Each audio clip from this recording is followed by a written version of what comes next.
Today's the day you can upgrade as of this moment right now on September 17 to iOS 12 and of course WatchOS 5. Do you guys remember the horrendous, and I mean absolutely horrendous situation with iOS 11 last year? You upgraded to iOS 11, hopeful for those new features, and you were just bamboozled with a slower phone and a ton of bugs. But iOS 12 is promising something better, or at least Apple is promising something better. I've been running the iOS 12 beta on my iPhone X ever since that June 5th WWDC conference. So it's been about 3 months with iOS 12. I think it's been a pleasant experience, and most importantly, there are mostly zero bugs. Unless we remember that super annoying time when we upgraded to beta 11 and there was just super annoying notification. It was like, please update, please update, please update, but it's not going to be in the latest release right now. The full public software for all 64-bit iPhones, which means every iPhone from iPhone 5S all the way to the iPhone X and of course XS Max, XS, and XR. And by the way, according to Apple, you're supposed to pronounce it 10R, 10S, and 10S Max, which means like it's way easier off the tongue. But I like saying X. It has a much like cooler tone to it, like iPhone X or just like iPhone 10. I like the X better. There's a plenty full of features that you get in iOS 12, and I'm just going to give you my top 5. And number 1 is that iOS 12 is going to make all of these older phones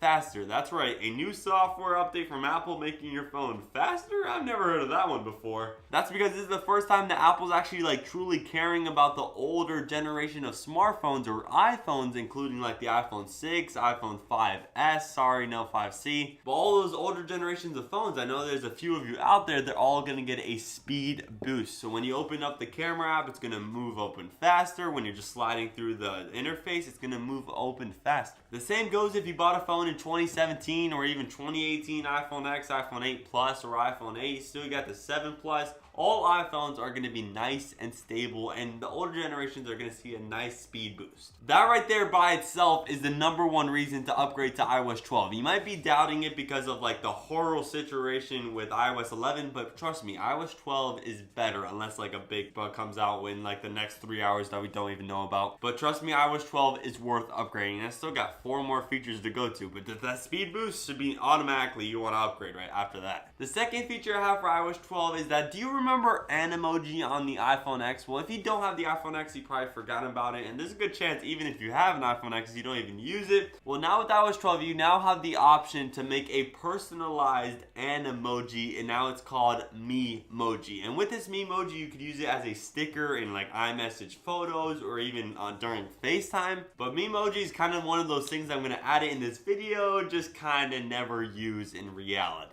No offense, my own personal Memoji. The third reason to upgrade to iOS 12 is for the brand new Measure app. And this Measure app is using augmentative reality to actually measure real life things. You no longer need a real life tape measure. You could actually just use your phone and like, let's say, measure a rug, which I just did the other day, and it was actually accurate, like with an error of at the most like 3 to 4 inches, which is pretty good. I won't say you get it perfect every time, but you get it pretty darn close for an AR app, and I guess it was enough to make it its own Apple app. The other subsection of this third reason is the 4 brand new UI improvements to the Stocks app, to the News app, to the iBooks app, and to the Voice Memos app. They all got this nice UI refresh to kind of look like iOS 12. The fourth reason that I have is probably like the second best feature that you're probably never going to use, but just going to appreciate whenever you see it, and this is group notifications. Thank you, Android, for having this feature, and thank you, Apple, for finally adopting it. Group notifications is as simple as just grouping all of your notifications. Let's say you get like 10 straight notifications from Instagram. It's not going to be each separate one. Now it's going to be all in a group called Instagram. Pretty simple, and now it makes notifications so much easier on the eyes.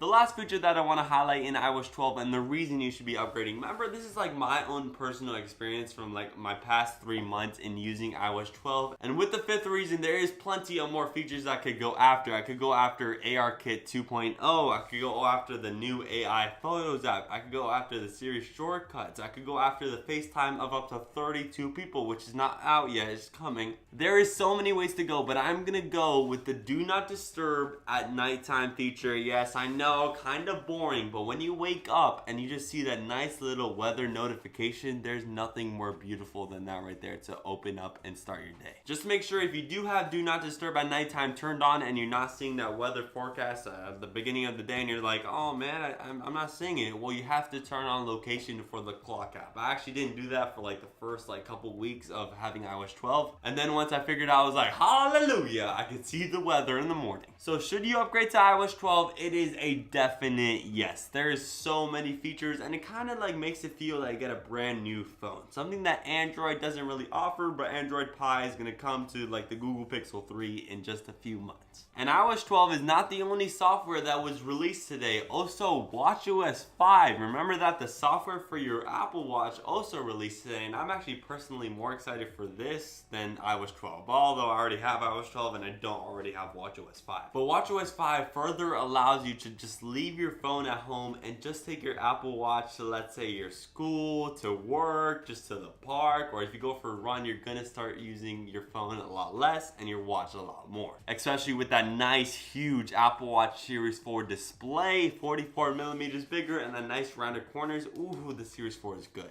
But with WatchOS 5, every single Apple Watch is getting it except for the very first generation Apple Watch, or called Apple Watch Series 0. That watch isn't getting it, but every other one is. The first feature I want to highlight in WatchOS 5 is the brand new podcast app. I was so ecstatic when Apple announced this feature on June 5th at the WWDC conference because I've been asking for this forever. You can download around 2 gigabytes of Apple Music songs onto your Apple Watch and just listen to your Apple Watch just using AirPods or another Bluetooth device and forgetting about your phone. But the problem is, for some reason, the Apple Watch never had a podcast app, and now it finally does, and now you can just listen to your AirPods and your Apple Watch and forget about your phone just to listen to some podcasts. The next feature that I can't wait to try in WatchOS 5 is the 2 new workouts, yoga and hiking. Well, I can't try hiking because in South Florida the elevation is 0 all across the land, and also I don't do yoga, so I can't try that out. But for anyone that does yoga and hiking, well, this is awesome for you. And not only that, when you do start a workout but don't actually put it into your Apple Watch, the Apple Watch is now going to recommend to start the workout, automatic workout detection. You're welcome. The third software feature found in WatchOS 5 is now the walkie-talkie app. Like walk it like I talk it, but walkie-talkie. It functions just like one of those toy walkie-talkies, but it's just in between an Apple Watch user and another Apple Watch user, not using the phones. Yet again, WatchOS 5 is all about forgetting your phone behind and just using your watch's LTE. I think this is kind of like the future. The only thing that's truly missing in my mind is for the Apple Watch to have a camera. That's right, a camera, and then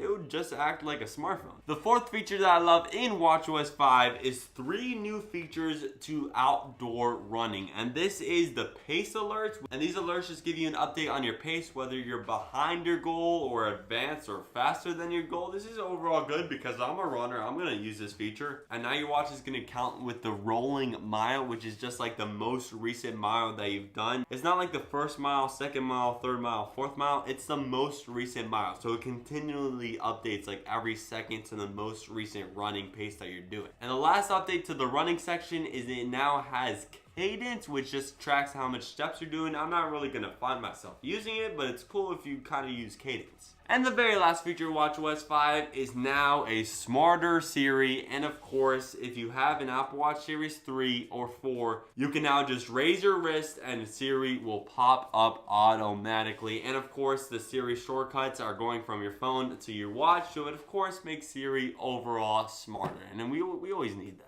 Should you upgrade to WatchOS 5 and iOS 12? I definitely recommend it. Thank you to all my subscribers for watching this video, and I will see you tomorrow for the latest and greatest.